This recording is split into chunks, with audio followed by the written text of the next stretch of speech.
If you're writing a memoir, dialogue may not be as important as you think it is. More on this coming up.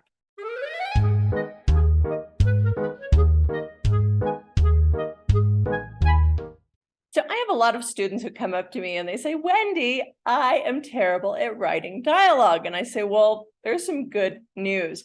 Dialogue is probably not as important as you think it is.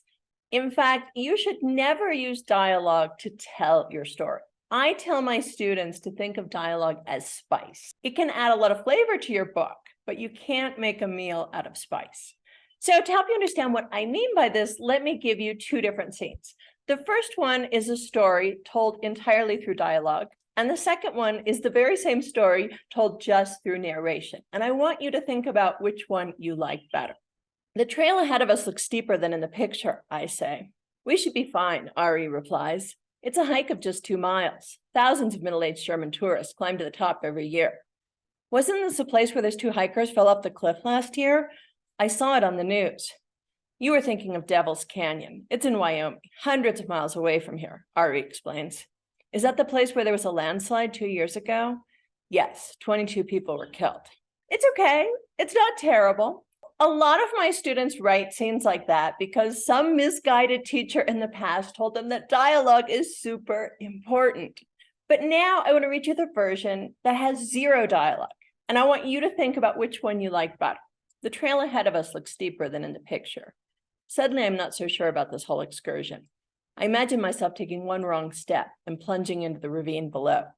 Ari tells me that it's fine, that I have nothing to worry about. He's been doing this for years, and no one has ever gotten hurt. Not a single one of the thousands of middle-aged German tourists who climb to the top each year. The place looks strangely familiar to me, which seems ridiculous. After all, this is my first time in Colorado. I tell myself that all forest trails look the same. And then I remember. I saw it on the news. Two teenagers were hiking here last year, and one of them lost her footing and plunged to her death. Ari looks at me like I'm making a big deal out of nothing and informs me that I've confused this place with Devil's Canyon, which is located in Wyoming, hundreds of miles away from here. Of course, I've heard of Devil's Canyon. It was an hour drive from my house, and everyone talked about it in hushed tones. There was some big accident there when I was a kid. A landslide plowed through trees and boulders and wound up taking the lives of 22 people. The images stayed with me for weeks, and I get the same uneasy feeling now. Is this the right thing to do?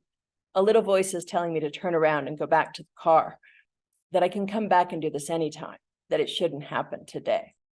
So if you only got to pick one of these scenes, I'm guessing you would pick the second option.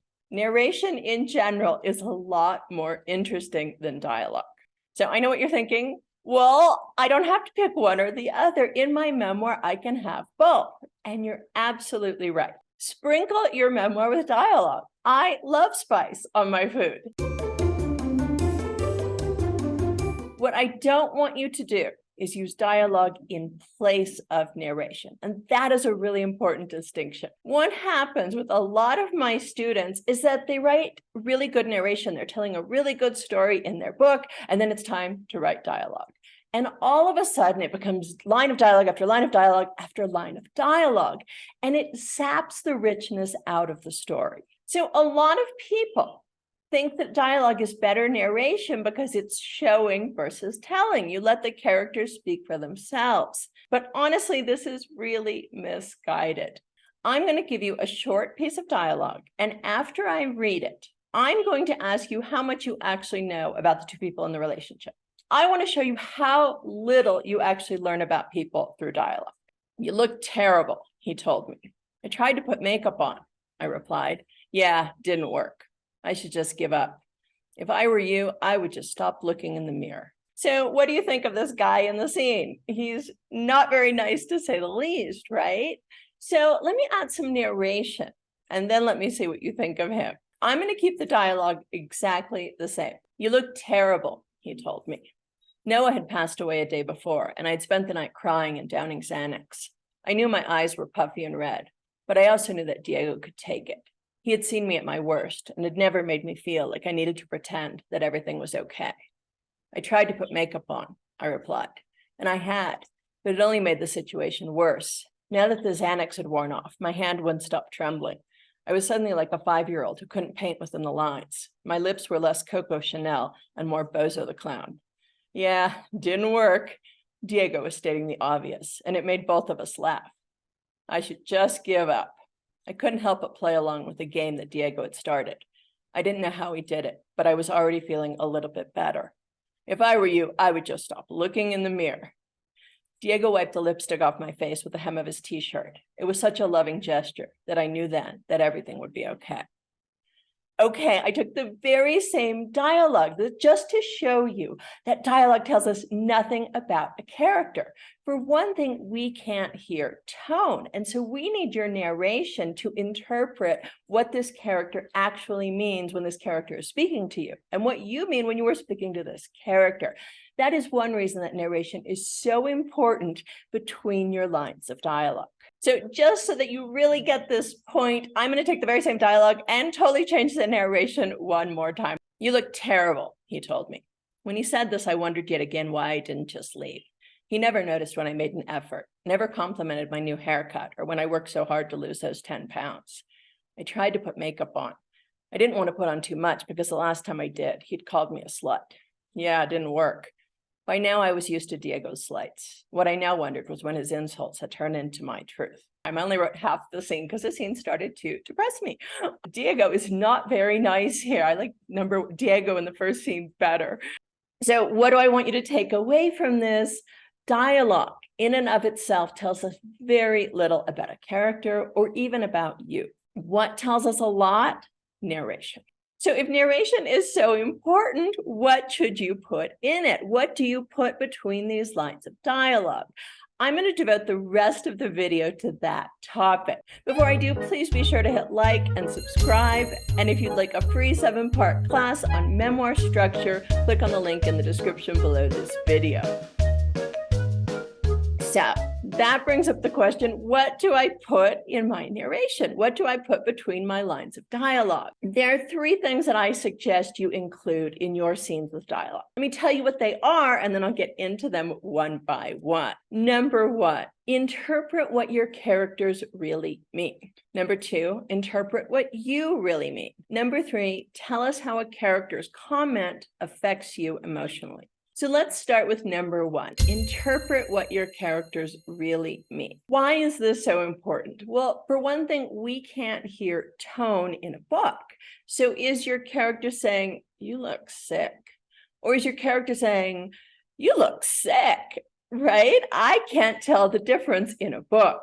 There's another reason that you need to interpret what your characters are saying, and that is because what people say and what they mean are almost always 2 very different things. So I have 3 quick examples for you. A line of dialogue, which is followed by a line of narration to explain what the character really means, to help you understand this concept of interpret your characters for your reader following a line of dialogue.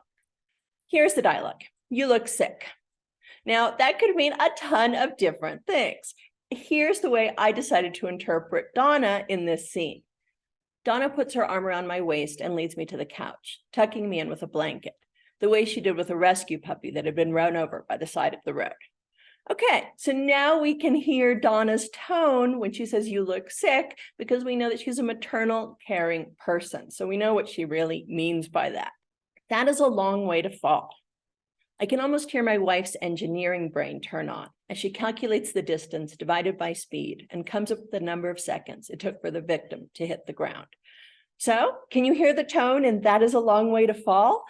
So what I didn't do was explain the wife's tone. Rather, I explained the context, and that helped us understand what she really meant when she said that is a long way to fall. You look amazing. The words that come out of her mouth sound so nice on the surface, so I can never quite fathom why they make me feel so bad.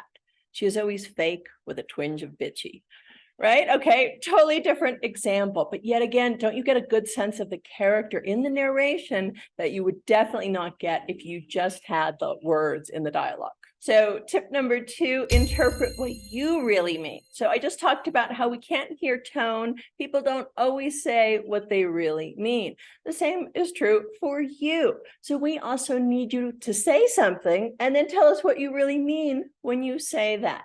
Few examples for you. It's so sunny out today. I want Josh to think that this is a good thing, when in fact it's putting me in a sour mood. I can already feel the freckles starting to form on my cheeks. Okay, it's so sunny out today could mean so many different things. In this case, we understand what the narrator is actually thinking when she says this. I just love hamsters. I don't really. I think they look like little rats, but I can't tell Stephanie this the first time I'm meeting her. I don't want to break her little 5-year-old heart. Again, the dialogue doesn't really tell us anything. It's not the truth of what the narrator is thinking. I'm so sorry for your loss. The words sound so trite, what everyone says at a funeral. I don't know how to show him that I really mean them. I'm so sorry for your loss could be just something that everyone is saying at a funeral, or it could be something that you deeply feel. I really don't know if you just give me the dialogue.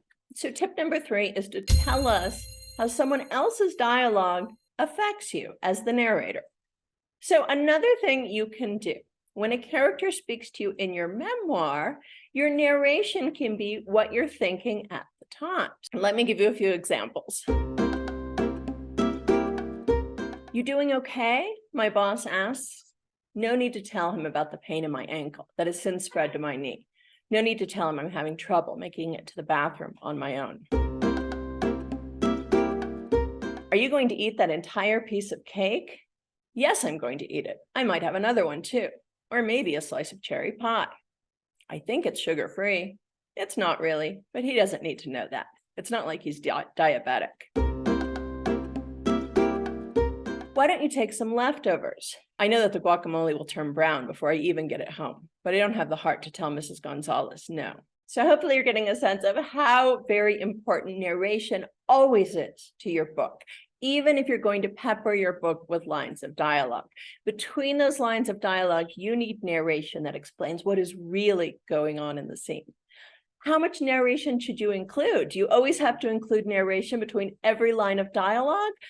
It's kind of a matter of style. I will tell you that the more narration you have, the more you put us inside your narrator's head, the more you interpret your characters for us, the more literary your book becomes. So it is a matter of style. It's really up to you. Just don't write scenes that are completely based on dialogue. If you like this video, you might also enjoy, Is My Writing Any Good? What distinguishes good prose from mediocre writing? Look forward to seeing you next time, guys. Take care.